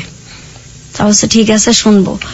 ওই সময় আমার একটা ভাই মানে যে কোনো কারণবশত আর কি একটু জেলখানায় যায় আর কি। ওই ভাইটার আমরা কখনো দেখতে পাই না, ওই তো সেম ভাই আমার, ওই ভাইরাই। ওইটা নিয়ে আমার কোনো মাথা ব্যথাও নাই, কিন্তু এটাও ও জানে আর কি, আমাদের একই এলাকায় যেহেতু ও জানে। জানার পরে তো আমি বলছি যে এই জিনিসটা নিয়েও কথা বলবো আর আমার ফ্যামিলি সম্পর্কে কথা বলবো। আর ও ঠিক করছে, ওর বাবা মাকে পাঠাবে আমাদের বাসায়। ফ্যামিলি সম্পর্কে কথা বলবেন মানে আপনি যে ভায়োলেন্সের শিকার হয়েছেন আপনার ভাইদের দ্বারা লম্বা একটা সময়, এটা আপনি বলতে চাচ্ছিলেন? এটা আমি বলতে চাইতেছি, কিন্তু আপনি সুযোগ পাচ্ছিলেন না। আমি সুযোগ পাইতেছি না, আর ও শুনতে চাইতেছে না। আর দেখা তো আমি 4 মাস 5 মাস পরপর করতাম। আচ্ছা। এত মানে তাড়াতাড়ি দেখা করতাম না। তারপর মানে ওকে আমি একদিন, আর আমি দেখাও করতাম ওর সাথে, যে জায়গায় আমি বলতাম ওই জায়গায়। ওর ইচ্ছা মতো আমি দেখা করতাম না, কারণ আমি তো ছেলেদের বিশ্বাসই করি না। আর ওর সাথে সম্পর্কটা আমার সহজে হয় না, অনেকদিনই লাগছে। তারপর ওকে আমি বলছি যে তুমি যে মানে আমার কথা শোনো না, এখন আমি আমার মানে একটা কথা বলবো, তারপর তুমি দেখো কি করবা। আর ওই সময় কিন্তু এই যে আমার অনেক বিয়ের প্রপোজাল আসতো, আমি শুধু ওর জন্য সব বাদ দিছি। অনেক ভালো ভালো ছেলের প্রপোজাল আসতো, ওর জন্য সব বাদ দিছি। আমার ভাবিকে দিয়ে আমি বললেই রাখছি আমার ভাবিকে যে আমি এরকম একটা ছেলের পছন্দ করি। আমার ভাবিকে দেখাইছি, আমার ছোট বোনকে দেখাইছি, আমার মানে 2 ভাবিকেই দেখাইছি। তারপর আমার বড় ভাবি মেন দেখছে বেশি, বলছে না অসুবিধা নাই, শিক্ষিত আছে, গরিব দেখে কি হচ্ছে, আমরা একটা কিছু করে দেবো না। আর এইভাবে আপনি কতদিন বাঁচবেন, এভাবে তো বাঁচা যায় না, বের তো হইতে হবে।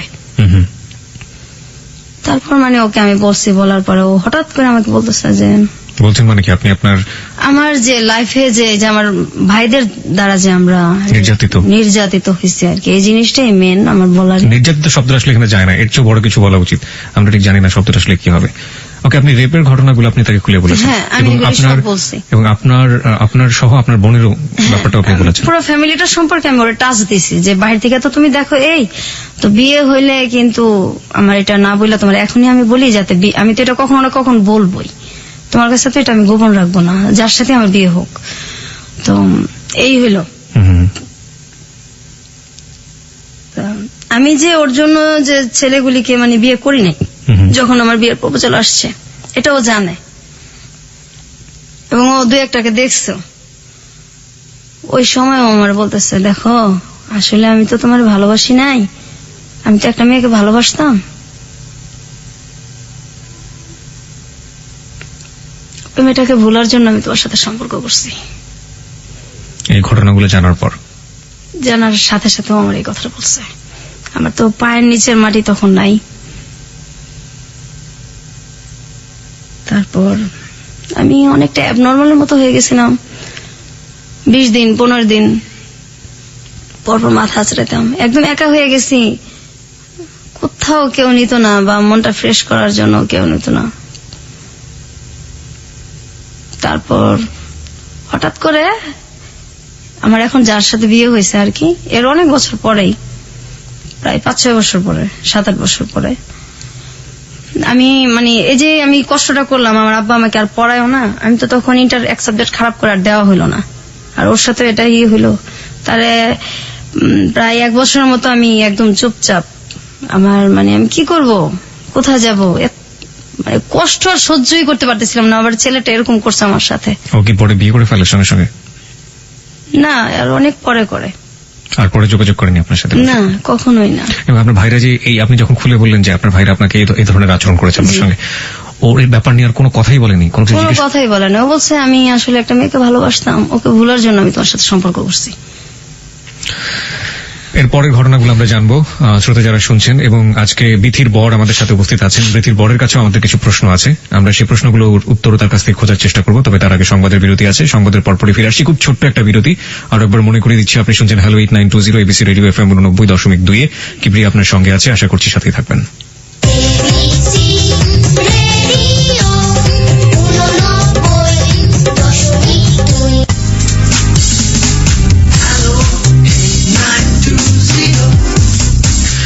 হ্যালো 8920 আরো একবার স্বাগত। 1:04 হচ্ছে সময়। কিবরিয়া আপনার সঙ্গে আছে, আর আপনি শুনছেন আপনার প্রিয় স্টেশন এবিসি রেডিও FM 89.2।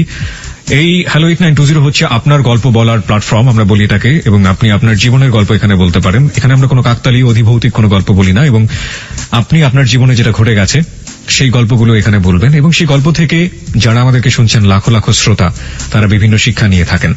আজকের গল্প থেকে আমরা কি শিক্ষা নেব? প্রত্যেকটা মানুষেরই আসলে এখানে ব্যক্তিগত একদমই আপেক্ষিক একটা ব্যাপার যে আসলে কি শিক্ষা নেব। তো আমি একটা শিক্ষা ব্যক্তিগতভাবে নিয়েছি এবং নিব, সেটা অনুষ্ঠানের শেষের দিকে বলবো।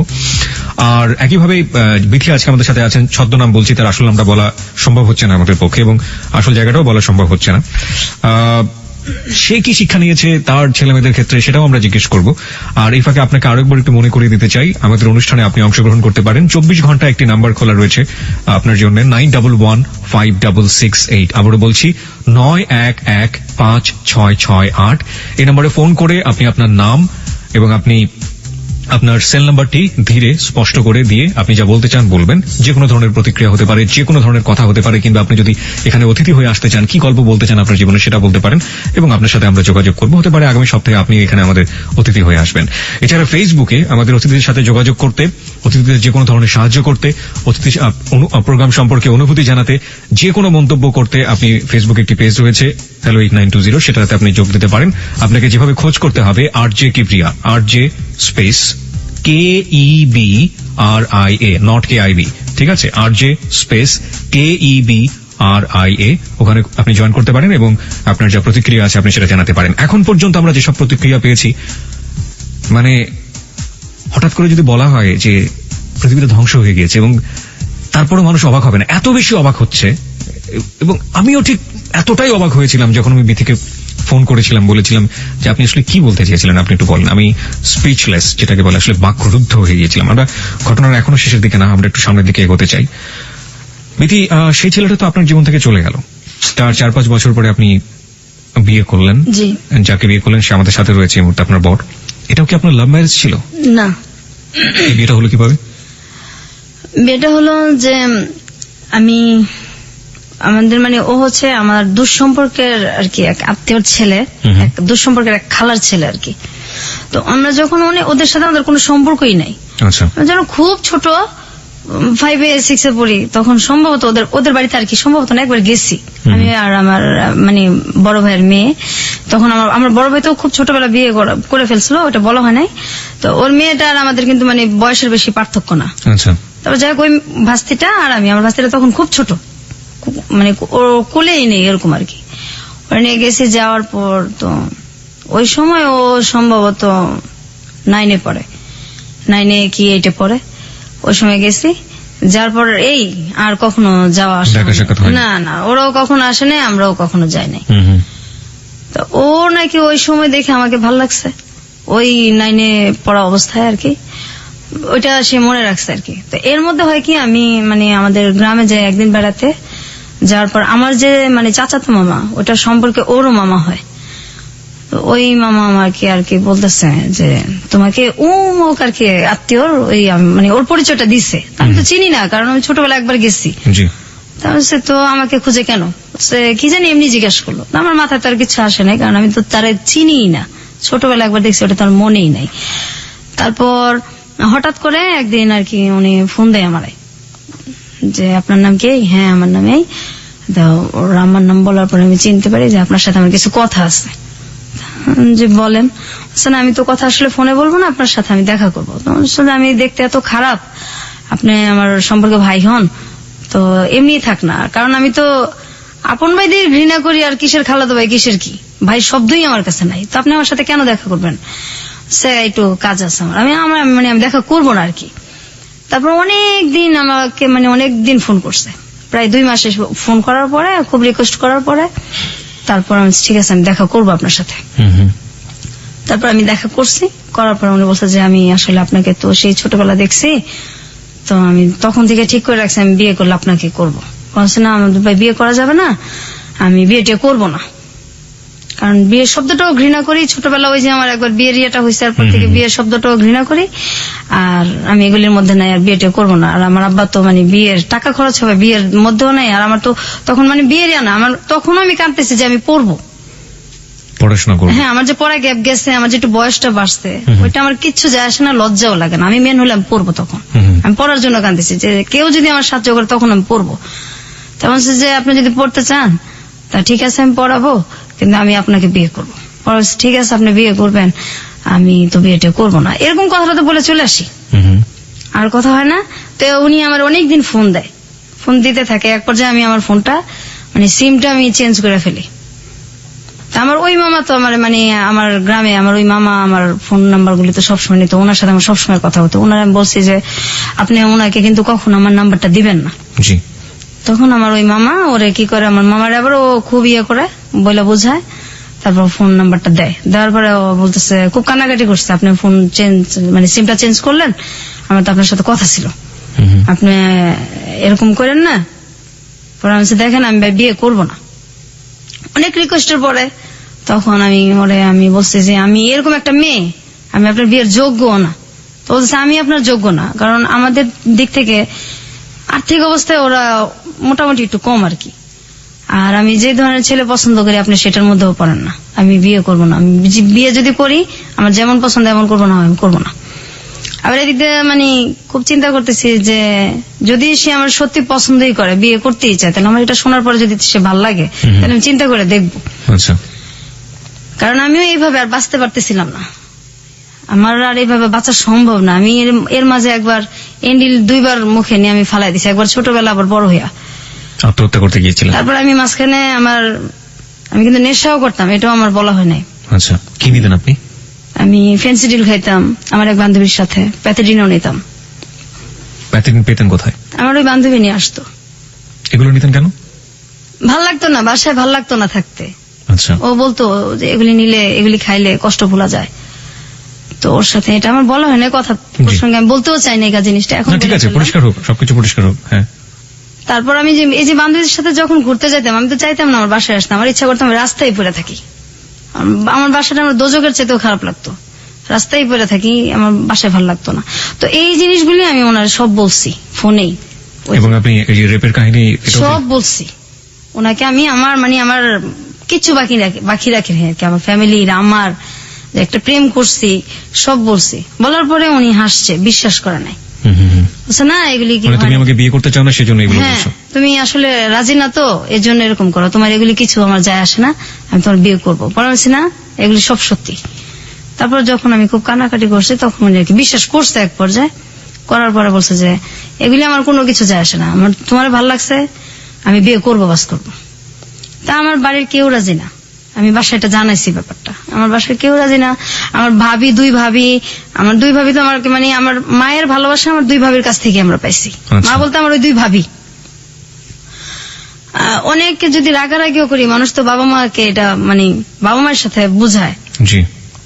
তা আমার ভাবিদের সাথে রাগারাগি করলেও তারা কখনো আমাদের সাথে রাগ করে থাকে না। আমার দুই ভাবি আমাদের রাগ কষ্ট সব বুঝে এবং বুকে আবার তুইলেই নেয়, ভাবিরেই নেয়। তারপর আমার ভাবিদেরকে আমি বুঝাইছি যে এইভাবে কতদিন আমি বাঁচবো, আমার এইভাবে বাঁচাও সম্ভব না। এই ছেলেটা এরকম, সবাই বলতেছে যে ছেলেটা পড়াশোনা বেশি করে নাই, আবার আমাদের সাথে আর্থিক দিক দিয়েও যায় না, এটা কিভাবে হইব। ফার্স্ট দেখেন এইভাবে আমি তো আর থাকবো না। আর ওর ছেলেটা আমার এত মানে চাইতেছে, তো কেউ রাজি না, কাউরে মানে আমি বাসার কনভিন্স করতে পারতেছিলাম না। তারপর এক পর্যায়ে ও আমার কিভাবে জানে আমার বড় বোনের হাজবেন্ডের ফোন নাম্বার নেয়, ওনার সাথে মানে খুব যোগাযোগ করার পরে উনি আমার আব্বাকে আর কি খুব রিকোয়েস্ট করে।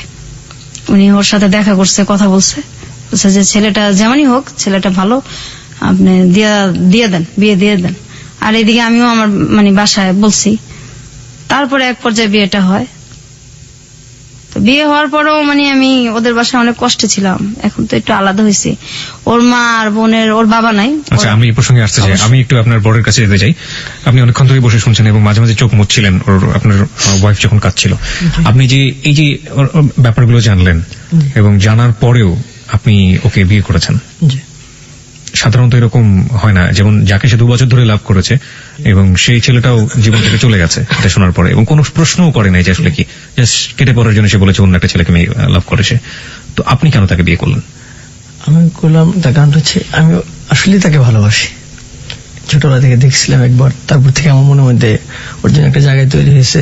তো যে কথাগুলো ও আপনাকে বলছে, আপনি যখন মানে প্রথম যখন কথাগুলো আমাকে বলছে, আমি তো বিশ্বাস করতে পারিনি। এটা বিশ্বাস করার কথা না। জি। কারণ বাবা মা এরকম হয় বা বাইরে এরকম করতে পারে, এটা তো ভাবাই যায় না। আমি প্রথমে শুনে তো প্রথমে এটা আমি ওইভাবে নিই না। আমি প্রথম বুঝতে পারছি যে ও আমাকে পছন্দ করে না, বিয়ে করতে চাচ্ছে না, এই জন্য হয়তো আমাকে মিথ্যা কথা বলতেছে। যখন এক পর্যায়ে খুব কান্নাকাটি করলো, সত্যি কথা বলে মানে বুঝাইতে পারলো, তখন আমি তো মানে নিজেই হতভম্ব হয়ে গেছি, এটা কি করে হয়, আপন ভাই এগুলি। তো আমি পরে বললাম যে দেখো ভাই, ওইটা একটা অ্যাক্সিডেন্ট বা একটা দুঃস্বপ্ন মনে করতে পারো তুমি, ওইটা নিয়ে আমার কোনো মাথা ব্যথা নেই, কারণ এখানে তোমার কোনো দোষ ছিল না, তুমি পরিস্থিতি শিকার। ওইটা আমার কিছু যায় আসে না, আমি তোমাকে ভালোবাসি, যে কোনো কিছু বিনিময়ে তোমাকে চাই। ভাইদের মুখোমুখি যখন আপনি হন, আপনার ফিলিংসটা কি হয়? সে তো আপনাকে বলে বোঝাতে পারবো না। যদি আল্লাহ তাআলা আমাকে ক্ষমতা দিত, এই বিচার মনে আমি নিজে হাতেই করতাম। আচ্ছা বিধি, আপনার কাছে একটু আসি। আপনি এখন আপনার সেই বাপের বাড়িতেই আছেন এবং আপনার নিচতলায় থাকেন সম্ভবত, রাইট? হ্যাঁ, এটা আমি যে কয়েক মাস আগে আসছি। আমি তো অসুস্থ। কেন আসছেন? আসছি, আমি খুব অসুস্থ থাকি। আমার মানে ওই যে আমার শরীরের যে থাইরয়েড, এটা সম্পূর্ণ শুকিয়ে গেছে। টেনশনে আমার ডায়াবেটিস হয়েছে, আবার হাই প্রেশার হয়েছে, এত অল্প বয়সে, সব টেনশনের কারণেই হয়েছে। তো মাঝে মাঝে এত অসুস্থ হয়ে পড়ি যে আমি মানে রান্না বান্নাও করতে পারি না, এরকম অবস্থা হয়। তো কাছে থাকলে আমার 2টা ভাবি আছে, ওনারও খুব ভালোবাসে, ওনারা আমাকে দেখে। আপনারা যে বাসাতে থাকেন সেখানে কি আপনাদেরকে ফুল ফ্যাসিলিটি মানে যে সুযোগ সুবিধাগুলো দেওয়া হয়? মানে আপনার শ্বশুর কি দেয় সুযোগ সুবিধাগুলো? না না, না, না। সুবিধা ওগুলি কোনো আমার ভাইদেরকে যেভাবে দেখতো আগে থেকে ওইভাবেই দেখে। আর আমি তো এই বাসাটা যে ভাড়া নিছি, আমাকে ভাড়াও দিবেন আমার বাবা। মানে আপনাকে ভাড়া দিতে হয় নিজের বাড়ি? অবশ্যই। আমার ভাইরা থাকে 2 ফ্ল্যাট নিয়ে, ভাইরা 2টাও থাকে।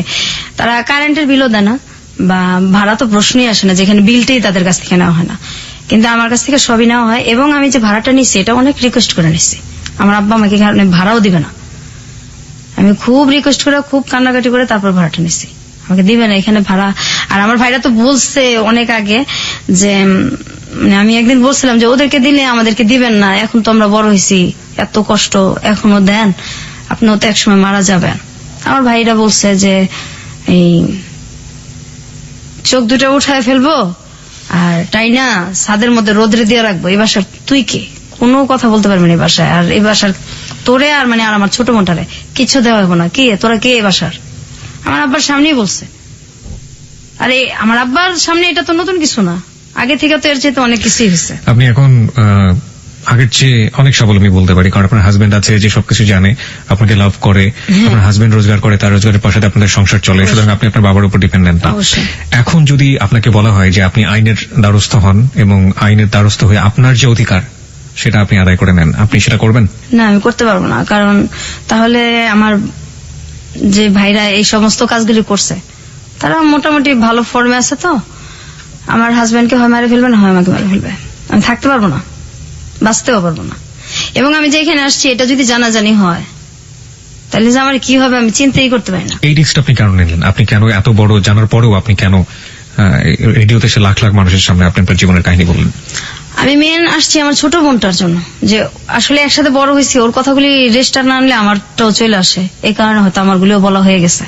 আমার ছোট বোনটার জন্য আসছি, আমার ছোট বোনটার জন্য আমি অনেক জায়গায় গেছি, ওর চিকিৎসাটা হোক। ও যে মানুষ এটা তো ভুলেই গেছে, যে ও যে মানুষ, ওর যে বাঁচার অধিকার আছে, ও তো মানুষ। তো ওর জন্য মানে যদি কেউ ওর চিকিৎসার জন্য সাহায্য করে, বা ওর যে কষ্টটা, আমার যে কষ্টটা, এটা মানুষ জানুক। আর আপনি যেভাবে মানুষের ধৈর্য সহকারে যে কথাগুলি শুনেন, আমি তো আমার হাজবেন্ড ছাড়া কাউকে এগুলি বলতে পারি নাই, আর আমার ভাবিরা ছাড়া। তো আপনার কথা শুনে আমার খুব ভালো লাগছে, আমি চিন্তাও করি নাই যে আমি মানে কেন যাব, কি করব, আমার ভালো লাগছে, আমি চলে আসছি। কিন্তু যখন আমি জানিয়েছি যে আমি আসবো, তখন আমি চিন্তা করছি যে দিলাম আমি কথা বলতে পারবো, আর বলার পর আমার কি হবে, এই চিন্তাটা আমি পরে করছি। তো এখন আমি আমার মেন আমার বোনটার জন্য আসছি। আর আমার মানে মানুষ তো সবাই প্রেমের কথা বলে, যে পরিবারে যে কি মানুষ যে কি কষ্ট নিয়ে বাইচে আছি, আমরা এখনো বাঁচতেছি। আমি এখনো কিবরিয়া ভাই ঘুমাইতে পারি না, এত বড় হয়েছি। দিনের বেলা আমার হাজবেন্ডকে জিজ্ঞাসা করেন, আপনি কখনো ঘুমাই না, রাত্রেও আমি 4টা পর্যন্ত প্রত্যেকদিন সজাগ থাকি, 4টা 3:30। আমার মানে কোন শব্দ পড়লেই মনে হয় আমার ভাই বোধহয় আসলো, এই বোধহয় আমার গায়ে হাত দিল। আমি এখনো ঘুমাইতে পারি না, আমি এখনো ঘুমাই না। আমি ক্লাস 7 এর পরের থেকে আমি কোনোদিন দিনে ঘুমাই নাই, রাত্রেও আমি ঘুমাই না। রাত্রে আমার 2:30 3টা, আর আমার বোন তো ঘুমাই না। আমার বোন সারা রাত বসে থাকে, সারা রাত কান্নাকাটি করে। এই যে এত নামাজ চেষ্টা করি পড়তে, আল্লাহর কাছে এত কান্নাকাটি করি যে কত মানুষের বিচার হয়, এদেরও বিচার হয় না, আমার বোনটারও লাইফটা চেঞ্জ হয় না। আমি আমার বোনটার আমার কষ্টটা, সবাই প্রেমের কথাই বলে, আসলে যে বাবা মা যে কত নির্মম হয়, ভাইরা কত নির্মম হয়, আমি শুধু এইটাই বলার জন্য এখানে আসা। আর আমার বোনটা যে অসুস্থ, কেউ যদি সহযোগিতা করে আমার বোনটার জীবন হয়তো চেঞ্জ হইতেও পারে। আজকের এই গল্প শুনে আমাদের শ্রোতারা কি শিখবে সেটা একেবারেই তাদের ব্যক্তিগত ব্যাপার। তবে একটা প্রশ্ন আপনার কাছে আমার আছে, এবং সেই প্রশ্নের উত্তরটা আপনার কাছে আসলে আমার মনে হয় সেটা তাদের জন্য অনেকখানি সহজ হয়ে যাবে ব্যাপারটা, শেখার ব্যাপারটা। আপনারা এখন পর্যন্ত নিঃসন্তান দম্পতি, জি, আপনাদের সন্তান হয়নি, এবং নিশ্চয়ই ভবিষ্যতে পরিকল্পনা রয়েছে আপনাদের সন্তান হবে, ফুটফুটে সন্তান হবে। আপনার পরিবারে আপনি ছেলে মেয়েকে কিভাবে মানুষ করবেন? আসলে আমরা তো বাচ্চা নিতেছি না, আমি অসুস্থ বিধায় খুব অসুস্থ থাকি। আর আমার থাইরক্সের সমস্যা আছে যেহেতু, এই কারণে আবার ডায়াবেটিক্স আছে। আমি তো নিজেই অসুস্থ, বাচ্চাটা আমি কিভাবে পালবো, আমার মা নাই। তো তারপরে বাচ্চাটা নেওয়া যায়, আমি নিতেছি না, অসুস্থ। আর যখন আমি আরেকটু সুস্থ হব তখন যদি বাচ্চা নেই, আমার বাচ্চা আমি তো এভাবে মানুষ করবো না। আমি আমার আর্থিক অবস্থা যেমনই থাকুক, কিন্তু আমার বাচ্চাকে আমি বুঝতে দিব না যে ভালোবাসার অভাব। এটা তো একটা দিক। একটা হচ্ছে ধরুন আপনার পরিবারে একটা ছেলে থাকলো এবং একটা মেয়ে, একদম সমান ভাবে দেখবো। আর আমার ছেলে এরকম ভাবে আমি বড় করবো, সে যে কুদৃষ্টিতে তাকাবে এর প্রশ্নই আসে না। যদি সে করে এরকম, তার ক্যারেক্টার যদি এরকম হয়, আমি বাড়ি থেকে বের করে দিব। This track was downloaded from FusionBD.com. আমি একদম বাড়ি থেকে বের করে দিব, তার কোনো পরিচয় আমি কখনো দিব না। গল্পটা এখানেই শেষ। আপনাদের দুজনকে অনেক অনেক ধন্যবাদ। আপনাকেও ধন্যবাদ। আমি শুধু একটা জিনিস এখানে মেসেজটা দিতে চেয়েছিলাম, যে আসলে কি করা উচিত। যারা অন্যায় করে, যারা অন্যায় করবে, তা সে যেই হোক না কেন, নিজের সম্পর্কের হোক বা যেই হোক না কেন, অন্যায়ের বিচারটা যেন সেখান থেকে হয়। আমার মনে হয় লাস্টে বিথি যে কথাটা বলেছে সেটাই আসলে হওয়া উচিত ছিল, এবং হলে হয়তো এই ধরনের ঘটনার জন্ম হতো না। বিথি তার পরিবার থেকে বাইরে এসে বিভিন্ন জনের সাথে মিশেছে, এবং যে কারণে সে আজকে স্বাভাবিকভাবে এখানে এসে গল্পগুলো বলতে পেরেছে। কিন্তু বিথির যে বোনটি এসে আমাদের এখানে গল্প বলতে পারেনি, সে হচ্ছে রিয়েল ভিক্টিমাইজ, আমরা যেটাকে বলি, যে এত বড় সাইকোলজিক্যাল পেশেন্ট হয়ে